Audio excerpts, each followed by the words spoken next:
Okay, we're ready. So we are in chapters 22 and 23 this week. Just to give you guys a little heads up, the quizzes are going to be structured differently. You're going to start seeing more questions that are like the what was on the exam, some grammar questions. You're going to have charts and things to fill out. Um, I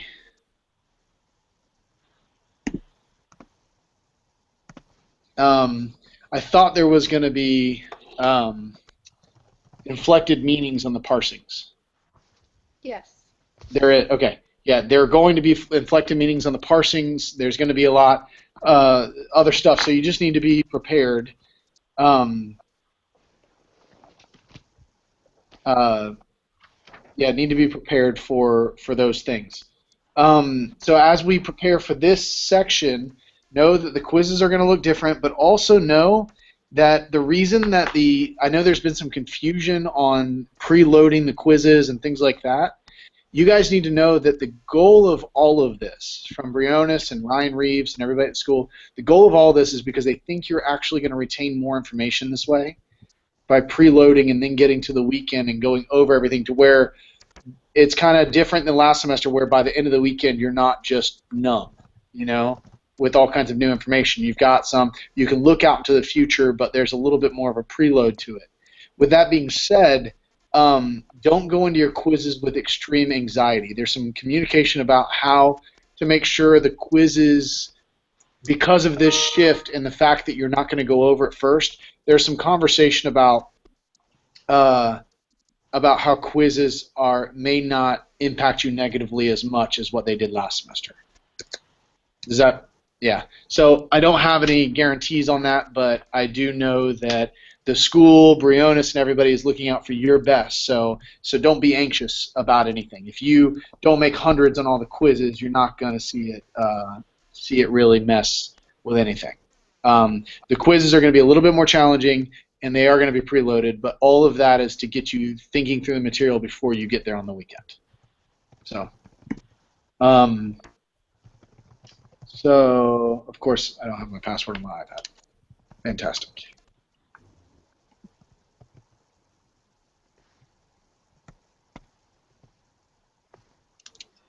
Okay.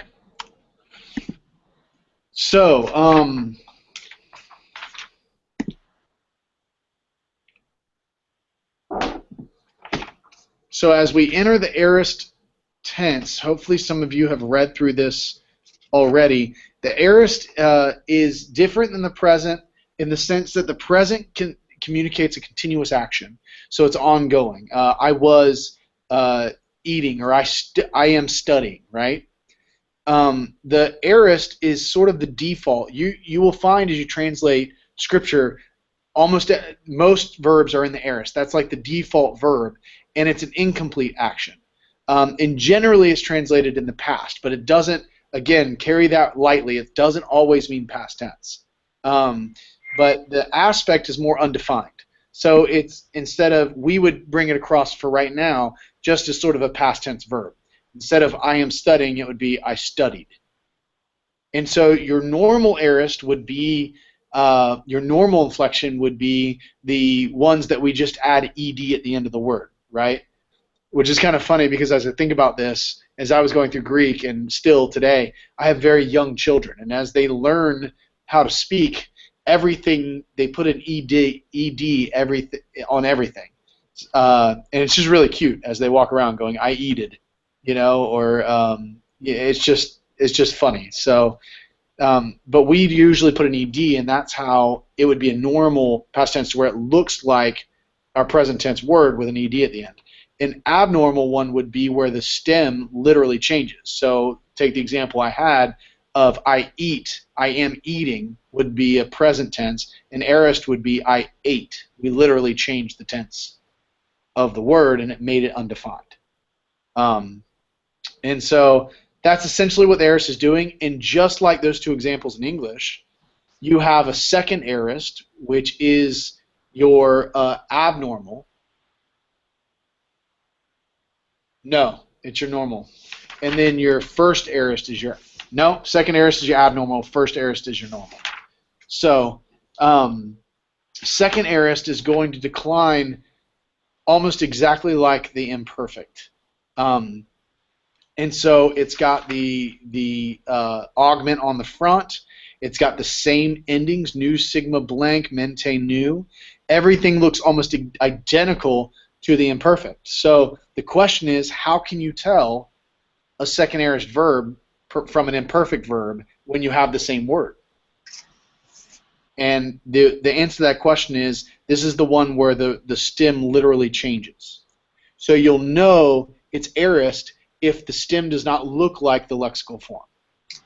Because the imperfect works on the present tense form, which is the lexical form. So if you look at 22.6 on page 196, you see the word lambano, and that's the lexical form lambano. And so in the aorist, you're going to see, in the imperfect, you're going to see that word look just like the perfect tense, the lexical form lambano, with the epsilon and the new ending.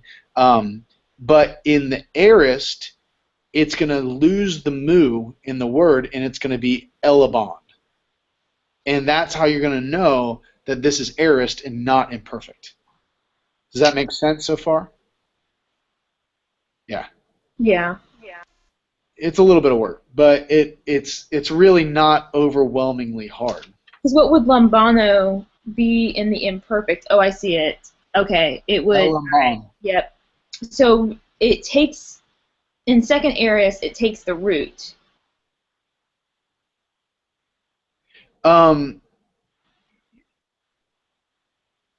Yes, that's generally the case. Yes, the root is different.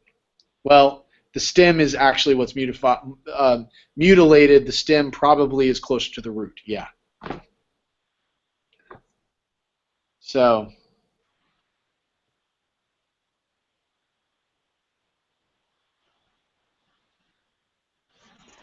I think I might remember seeing that. Okay. You with me? Yeah. Okay. So just to kind of do a quick overview, that's the important thing. What you're going to start seeing is that everything is just formed a little differently on all of that material. And then chapter 23 is going to take you through the first aorist, active, and middle. And it is important. Listen, a lot of people on the final exam, maybe not a lot of people, just the ones I graded, on the final exam, a lot of people miss the fact that the middle and the passive are actually two different things.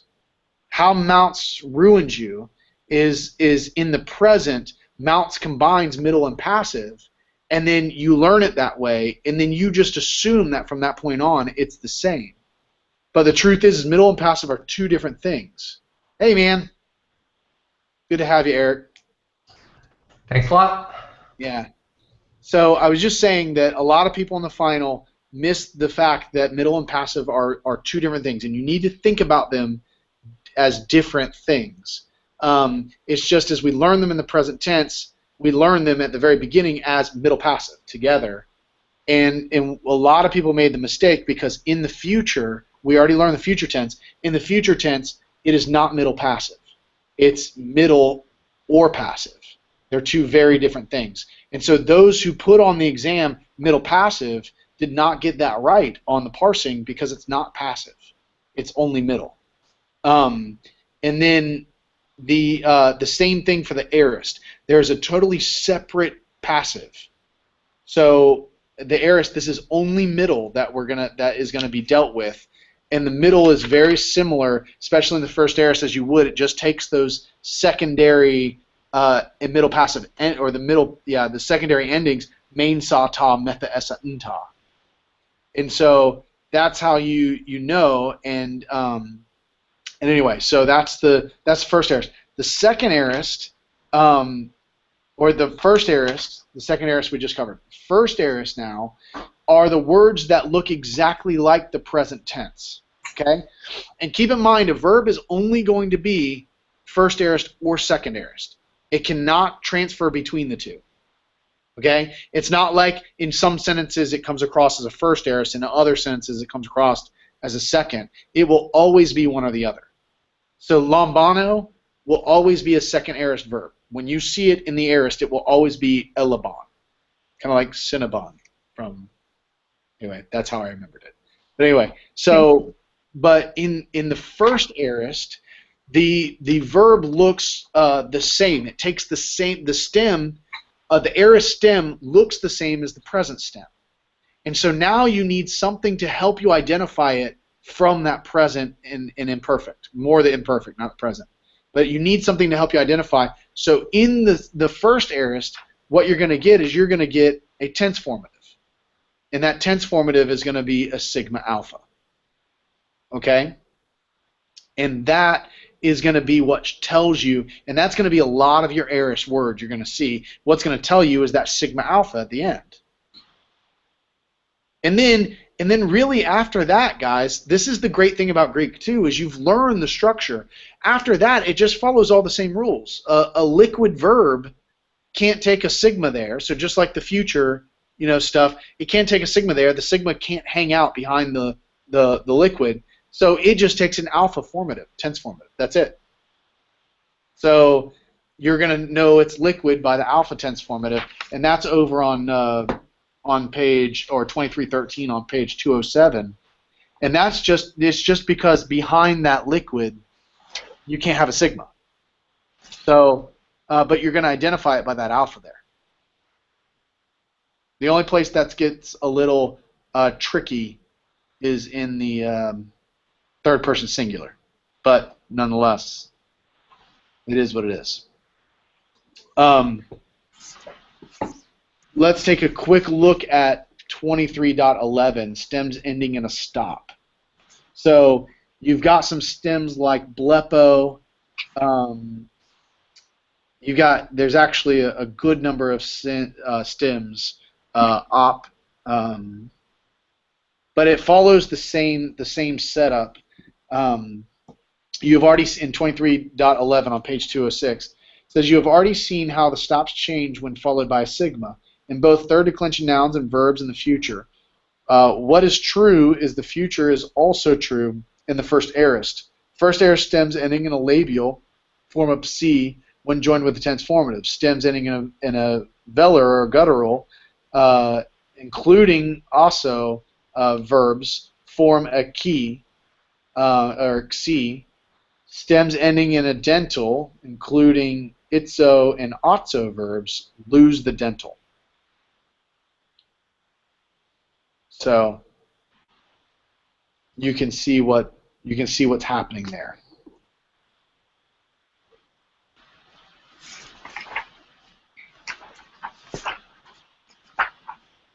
So in the aorist, the middle aorist is the same concept. In the first aorist middle, you've got the whatever that augment is, and then you've got the sigma alpha tense formative, and then you've got those secondary endings. And go ahead. Do you translate the middle passive the same as the passive? No, the middle is going to be active for now because you've only learned deponent middles. Well, on 23.18, luo. Yeah. That's not a deponent verb, correct? Right. So it's being translated as an active. Yes. Yes. You're right. But I got confused, like on the translations on the final. It doesn't make sense to throw in that being, Right.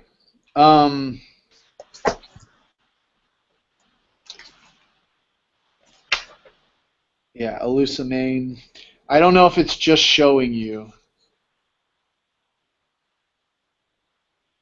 First aorist, middle indicative. No, the passive, you're not going to translate it as passive. It's just not going to. It can't be. So, but it does say right there in 2318, first aorist, middle indicative, the translations are still in the active because all the middles you will see in this chapter are deponent and therefore active in meaning. Yeah. Yeah. I just didn't know, like, that's why I was so confused with duo. Right. Well, let me really quick. I have a suspicion. I'm looking at it. I'm looking at this right here, Joseph. Yeah? Actually, did Briones give you this? No, I didn't get anything. And it says, for future middle, it says, I will free for myself. Okay, so he's doing it reflexive. And in the future, I'm sorry, I freed for myself is the aorist middle. And aorist passive is I was freed. Right.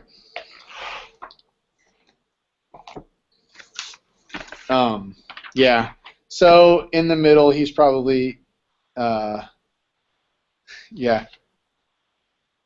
Okay, well, if he wants you to translate it reflexive, then translate it reflexive, by all means.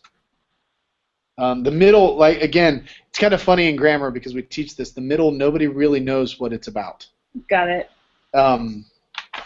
But it's there. The one thing you do need to know in the first aorist that's quite important is that there is no new. Why doesn't it say that? Oh, it is on 23.5 on page 205. The endings are different just in the sense that the first ending, the first singular, there is no ending. Yeah. So whereas in the imperfect and the second aorist, you would get nu sigma blank mente nu. In this one, you're not going to get that. I'm not gonna lie, it's kind of nice. Right. Because your first singular and third plural are no longer identical. Yeah. So kind of identifies it, and you can still tell the third singular and third plural part because of the epsilon and alpha shift. Mm-hmm. Yeah. So some verbs are just going to be in first aorist always, and other verbs are going to be in second aorist always. Right. Yes, always. Yeah. Yeah, absolutely. It will always be that way.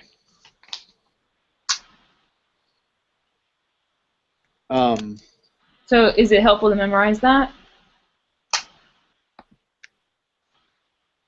To memorize what? You know, oh, this verb will be first aorist. I mean, you just need to be able to recognize. I don't think you have to produce like ooh, please tell me what the second aorist and first aorist verbs are. You just need to be able to recognize that's what's happening. That's what they are.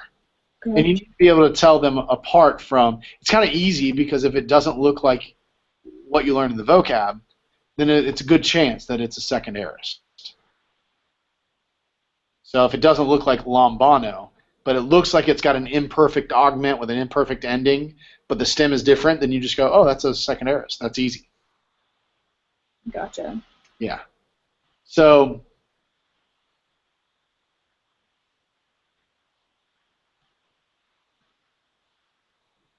okay. Now there are some things that you need to know.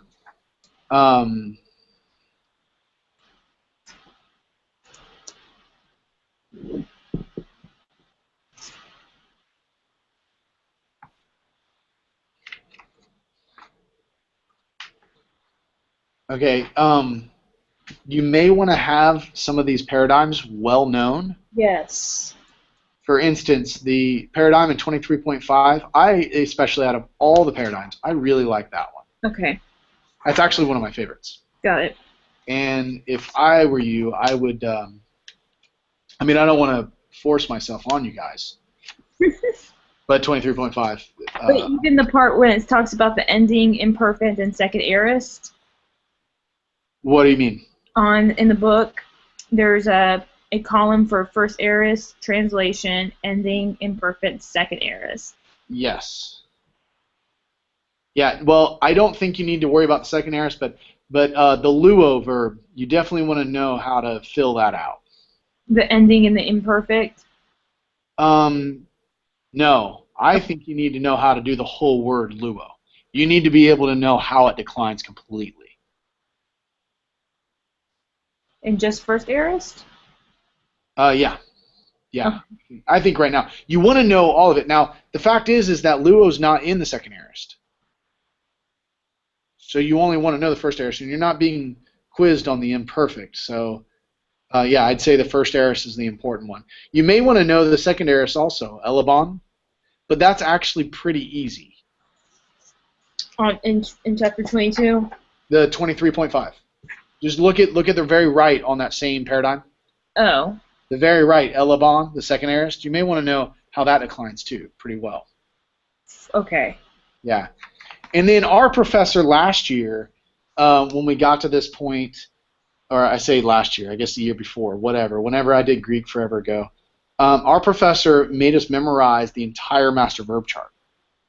And every quiz, so the master verb chart on 209, after each chapter you get the master verb chart, and we would actually have to fill it out. We would have to fill out, this is the augment, the reduplication, the tense formative, the tense stem, this is the type of tense stem it takes, the whole 9 yards. And so I know that you already know the present, imperfect, and future as far as the master verb chart. You could probably fill those in.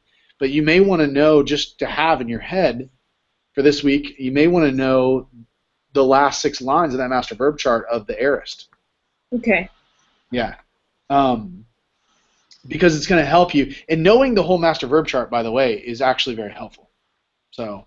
Yeah, I'm finding that to be helpful, especially remembering what verbs take what endings. Yes. Like, so present takes active, takes primary endings, imperfect secondary, future primary, aorist secondary. Yeah. I didn't think of it like that. Yeah, it's helpful because then you get the endings right. So, can you think of any questions that you, as you peruse through, that you might have on the book? I know that you guys haven't looked at this much, so the questions are a little premature, but.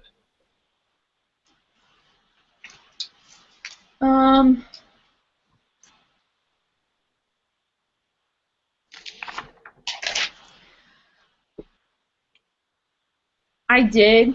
I do. Okay. They're like detailed questions. I don't know if they're helpful to anybody else but me. But okay. Well, you're the only one on right now. All right.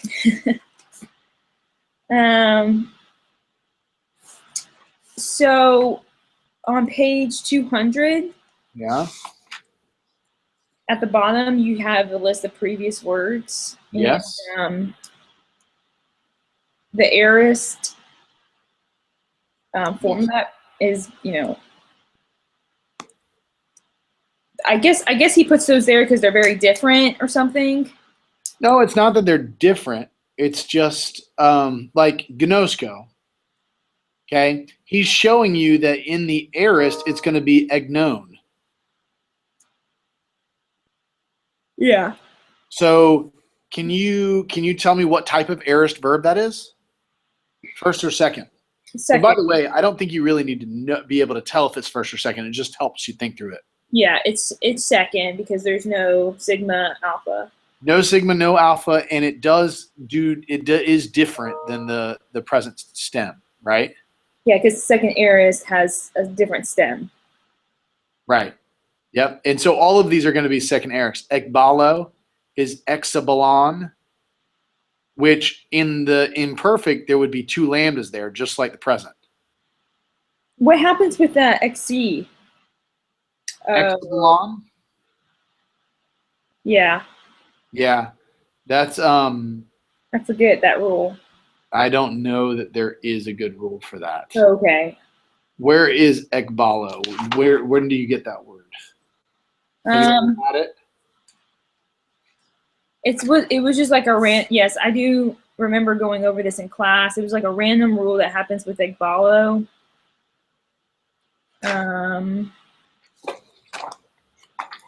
Or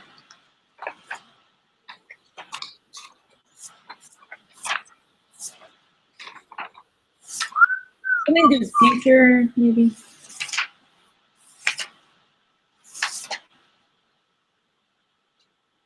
It was chapter 20. Okay.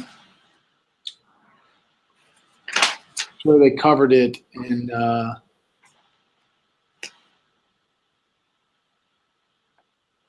sure they covered it in the imperfects, so it would be in chapter 20 that they covered it. You're saying it would be in chapter 20? Yeah, I think it would be. Yeah, I can picture the sentence in my mind that it talked about what's happening. Something to do with contract, or is it compound? Well, it's a compound word, so it's ek and balo.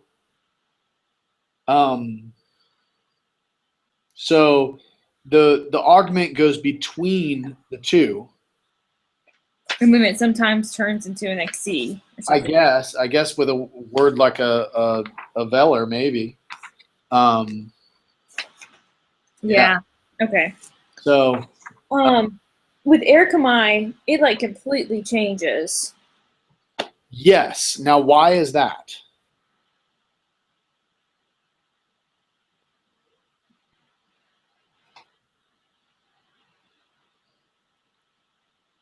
Oh, because Erkamai in the present is the ponent, but not in the aorist.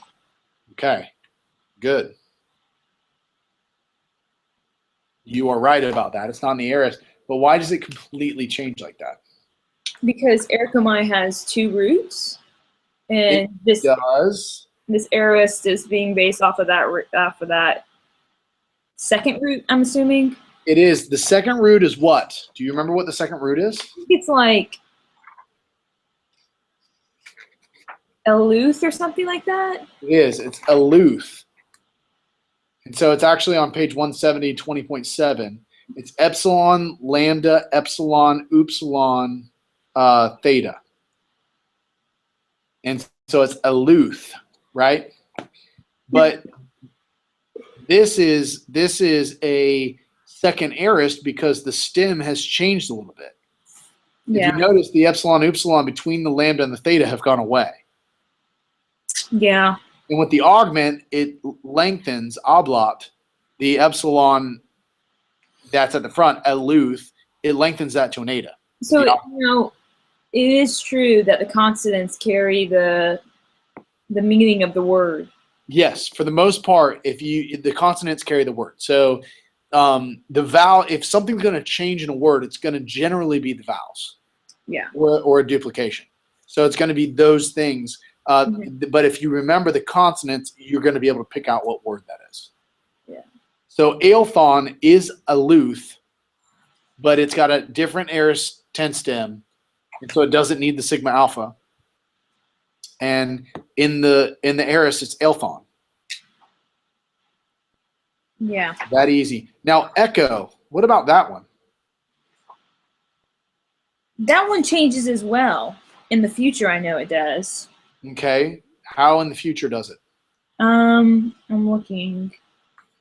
Well, it goes from in the future. It goes from echo to exo.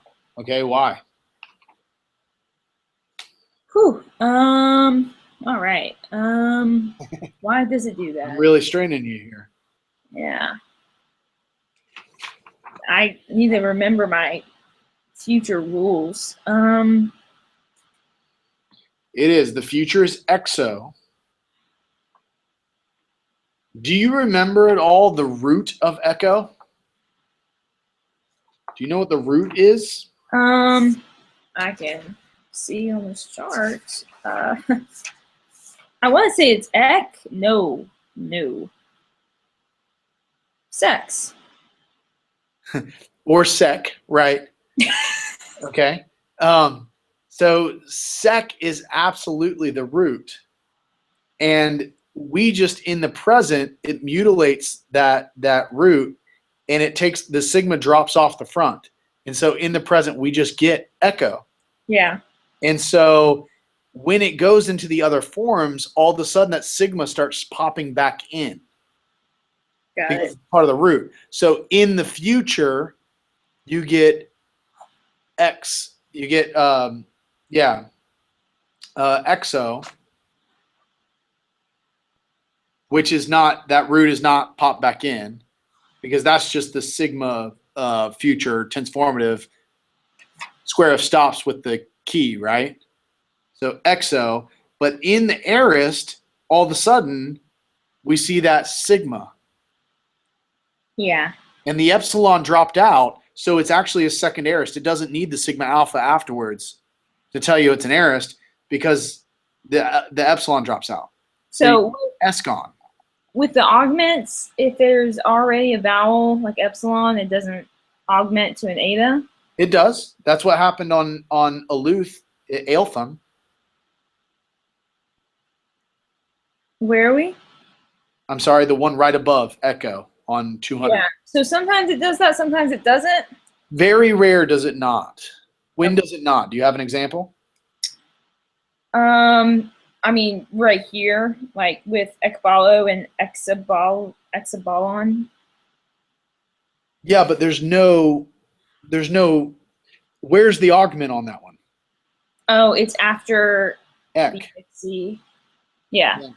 So it's after Ek, so it didn't do anything to that first epsilon because it's not augmenting on top of it. Gotcha. Yeah. Okay. Okay. So like, so like if you look at the vocab word exercomai on page 200, like that top one, Okay, Ex Erkamai. and you see the aorist, it Right. does link into an eta, doesn't it? It does, because there's actually an epsilon in between the C and the rho, and when the augment comes in, it turns it to an eta, so Ex Aelphon. Okay, then the Eurisco, Eurisco. Eurisco, Right.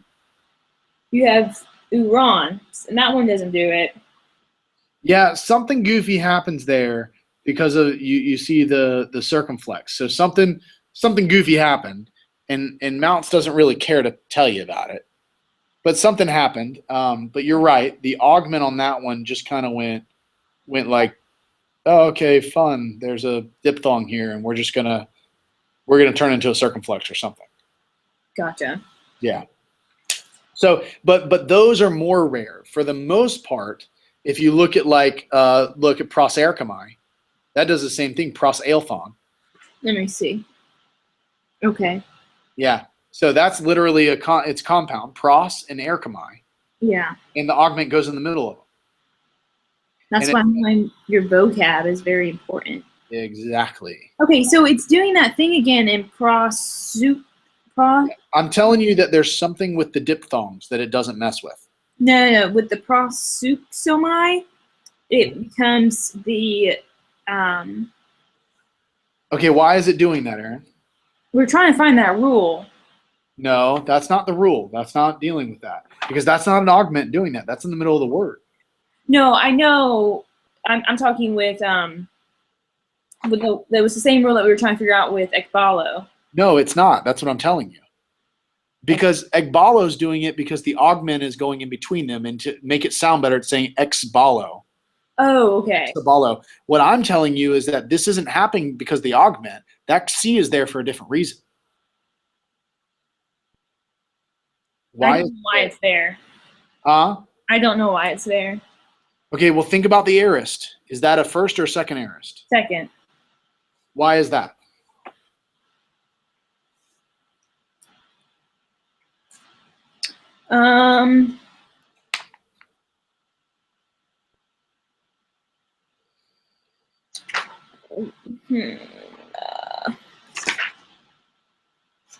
Oh, it's a stop rule? Yes, square of stops. So your aorist is actually this third one, proxusamane. Oh, okay. Oh, okay. It is actually messing with the augment there. Proseuxamine. That's actually your aorist there. Okay, I was The thinking. prosyuxamai, that is imperfect. And the reason you can know prosyuxamai is imperfect, that's because that's using a not a secondary ending. It's a primary ending. My psi tie meta essent ntai. That's a primary ending. That's a primary. If it were a secondary ending, it would be main sa ta meta essent ntai. So imperfects. But I thought imperfect takes secondary endings. No. Oh, it does, doesn't it? Yeah. Yeah. Well, not on that one. Oh, I'm sorry. I'm sorry. That's because we're looking at the future. That's not an imperfect. That's future. Prosyuxamai. Yeah, that's right. That's right. Yeah, you're right. You're right. So the reason that I'm sorry, I got confused on that. Prosyuxamai, the reason because there is no augment there. That's the reason there's no lengthening. Right. You see the lengthening in the imperfect in the parentheses, and you see the lengthening in the aorist. And that C is there because of the tense formative on both of them. Right. The has a sigma, yeah, and the aorist has a sigma alpha. So it's a first aorist. Okay. Yeah. It's just adding to that filter. Yep, just adding more information is all it is. And so knowing how these go together are very important. And you'll be introduced, I think it's actually the next chapter, that, yeah, you're going to be introduced with the future passive indicative, the aorist and the future passive indicative. So you're going to learn two passives in the next chapter. And they're just going to, all it is the same thing, it just has a different tense formative. Okay. So really from this point on, I'm telling you, everything follows. You now have the main, like you've done all the main framework of the language. Now all it is learning the different tense formatives and how to identify which one is which and what they do. And like, I mean, okay, so you know how you taught me when I come to a sentence, make it go through the filter, not bring everything I know, so make it go through the filter. What happens though with that is that I forget all the rules while I'm trying to filter it through all the rules because I forget it. Did you learn the master verb chart as a way to help you remember all of that? Or was it just eventually come natural? Yeah, the master verb chart helped, but eventually you could look at a word and you'd start getting suspicions of this is probably what's going on. Okay. It just takes practice. I can't find a. Yeah, it just takes some time. There's not an easy trick. Okay.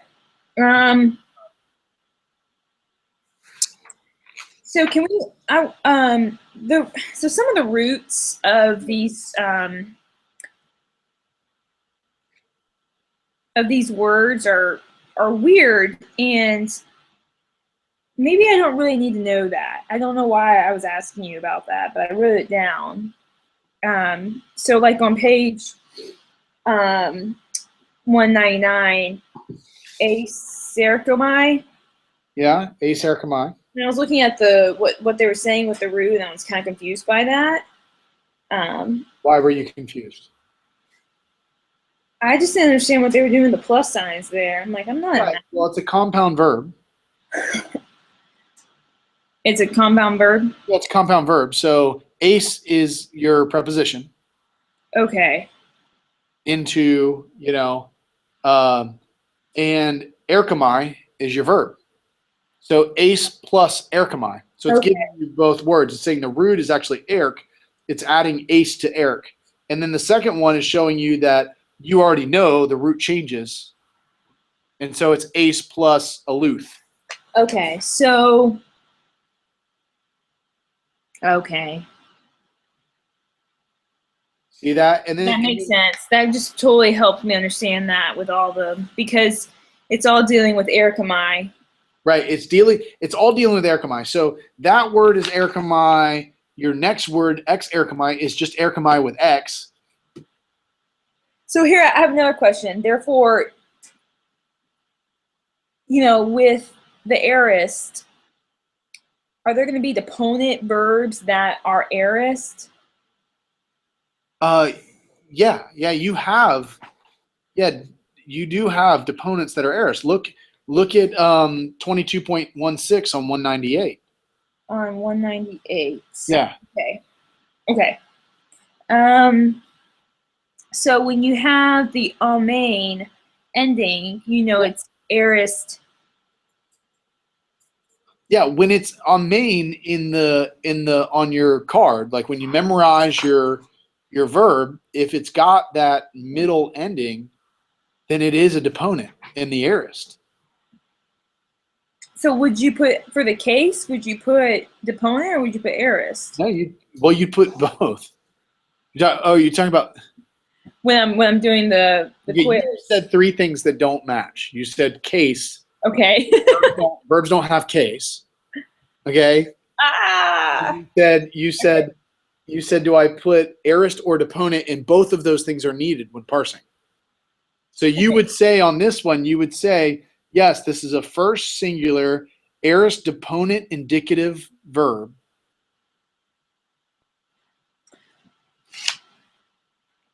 Okay, so you have case, number, tense, voice, mood. No, person. Okay. Number. Person, number. Tense, voice, mood. Tense, voice. Person. Right, not case. Case is nouns. Case is nouns. Right. Right. Person is what? Person is first, second, third. Okay. I, you, he. Right, and then tense would be aorist. Tense is your aorist, right? And voice would be deponent. That's deponent. Right. And your mood would be indicative because we're still in the indicative. Yeah. Yeah, see, this is the point where the material actually doesn't get that much harder. It's just you're starting to go into overload mode. Yeah. And you got to keep all the stuff back there organized, because you start learning here and it starts throwing. And I'll be honest, I kept it organized all the way until participles. When participles came around, it's like it came in and it messed up my toy box. And all of a sudden I didn't know where anything was. And so it just goofed things up. I feel like that happens to me with every chapter. Yeah. Well, it's just a little messed up because participles are verbs, yet they take noun endings. And it's just, it goes in and it messes with way too much of your head. Don't speak of such evil. Don't talk of such things. The devil is in participles. Okay, that was helpful. That made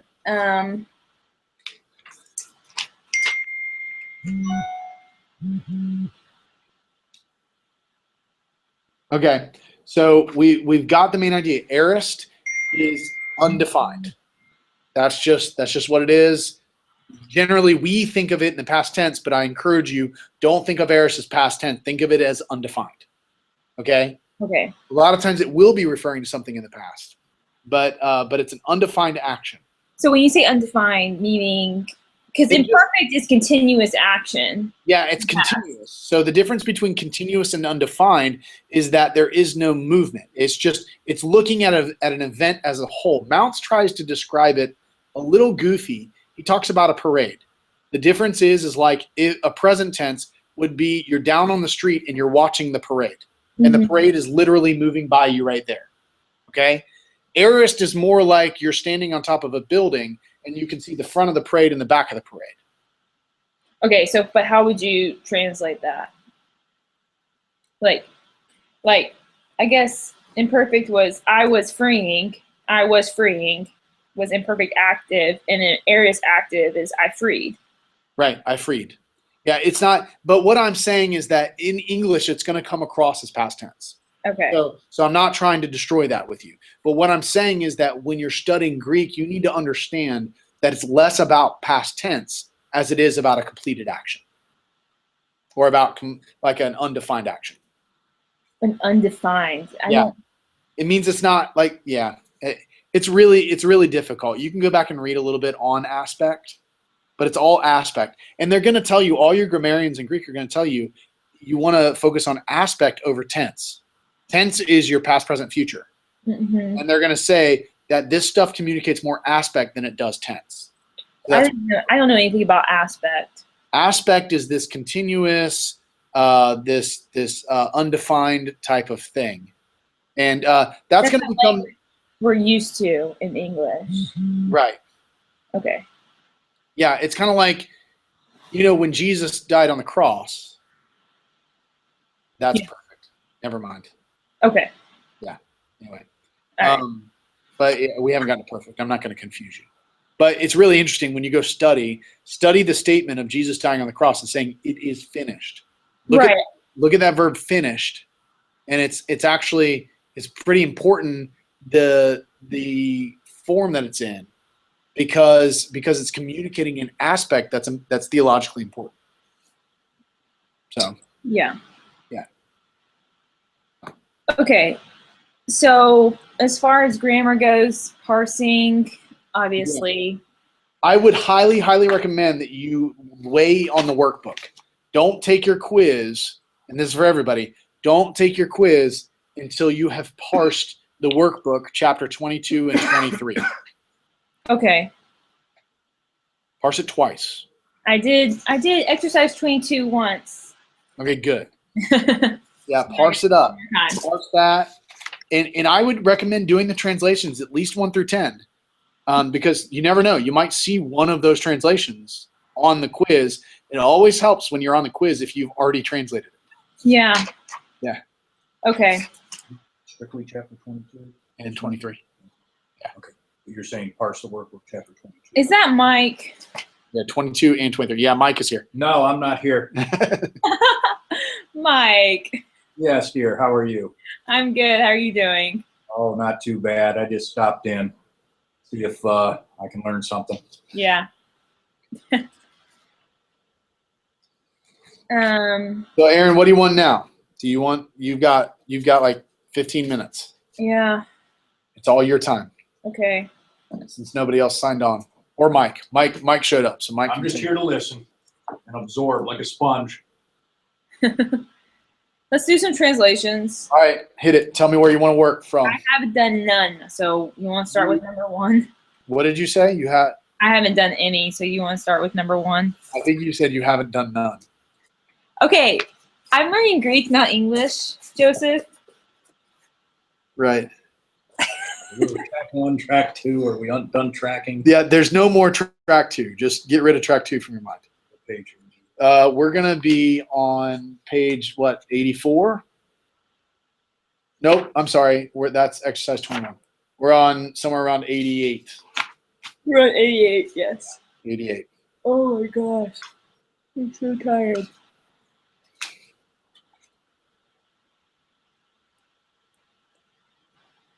This track 2 stuff killed me, but now I like it because we're all on the same page now.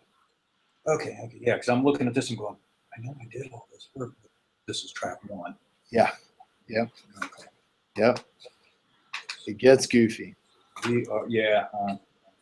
Track 2, but hey, it is what it is. It is what it is. It worked. We move forward. Maybe we survived it. We didn't get test results back. Right. Yeah. Some of us may have been put back into remedial and go back through Greek 1. I haven't put Mike's grade in yet because I'm still waiting on lunch. So. What? Lunch. Wait, so you know his percentage? Absolutely. He just hasn't bought my lunch yet, so I can't. Matter of fact, we need to sign off because we're going to a late lunch right now.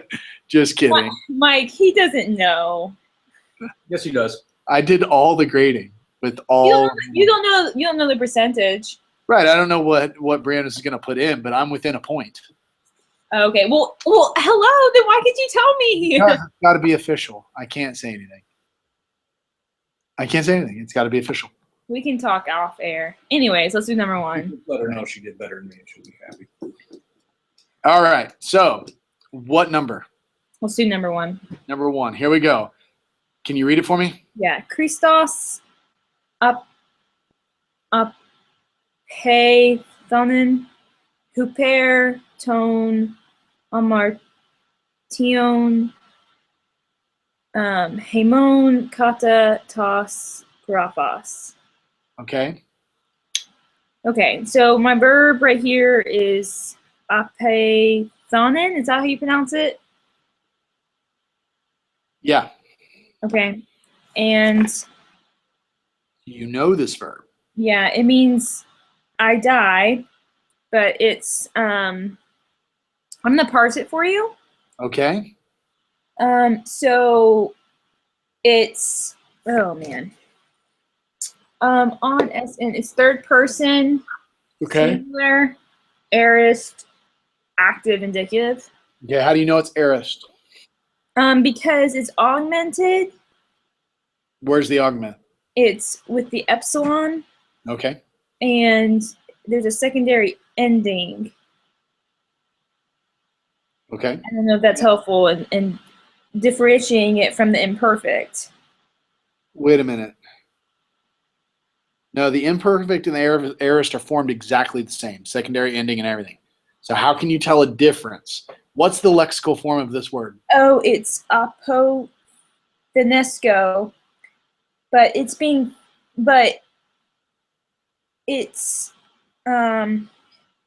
so this, I mean, it's being formed off the root. It does not look like your lexical form. Right. It does not look like, so it's That is how augmented. you know it's aorist. Okay, so augment, secondary ending, and it doesn't look like my lexical form. Right. Okay. Right. So Christ, Yeah, it's apathane apathane. is the root, Right. so it's dropping the iota. So apathanen. Well, that would be apathanen would be imperfect. Oh. Yeah, because it dropped the iota. Apathanon would be aorist. Apathonen, this word Yeah, right here, is aorist. Yeah, absolutely. So Christ died. Huper. Okay, huper. Oh man, that means under. Well, tell me what case is huper in? I get that from the object of the preposition. Good. Perfect. Good call, Aaron. And it's genitive. Good. So what does huper mean in the genitive? That's a great question, and that's a question for Mike. It means above, but it's not the above. It's on account of somebody else or On behalf of. On behalf of. On behalf of. On behalf of sins. And then, oh man, I don't like these. I don't even know what this is. I totally forgot. What is that? That's a hamon. What is that? You don't tell me. Why are you laughing? Because it's like probably the easiest thing in the sentence, other than Christos. Okay, that's not okay. Okay, hey moan is a personal pronoun, and it's in the genitive. And those are hard, Joseph. It's in the genitive, and it would be our, and it looks like it's possessive. Okay, where do you find the personal pronouns? Personal pronouns, man. You aced them on the exam. You literally wrote this word in on the exam. you literally did just a few weeks ago. Start with hey Mace. Work your way down. Oh, okay. It's ego. Remember ego? Okay, yes. Okay. Yeah. All right. So Christ died on behalf of our sins. Right. Kata tas graphos. Kata. I don't know what kata means. Yeah, it's kata in the accusative.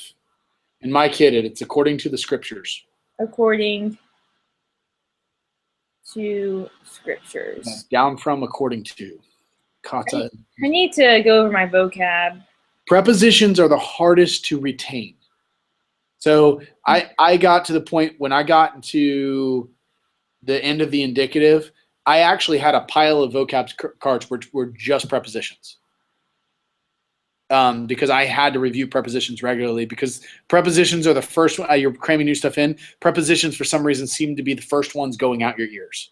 Okay. They just leave your mind. Right. Okay, so good. Christ died on behalf of our sins according to the scriptures. Good. Okay. Let's go to the next one. Okay. Kai exalthon oi mathete kai Ilthon ace tain Pauline kai Huron, right? Like with a rough reading. Yep. Kathos apin altois. Okay, so my verb is exalthon, and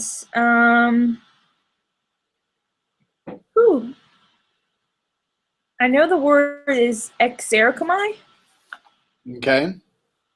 and I'm assuming it means cast out. I'm just guessing.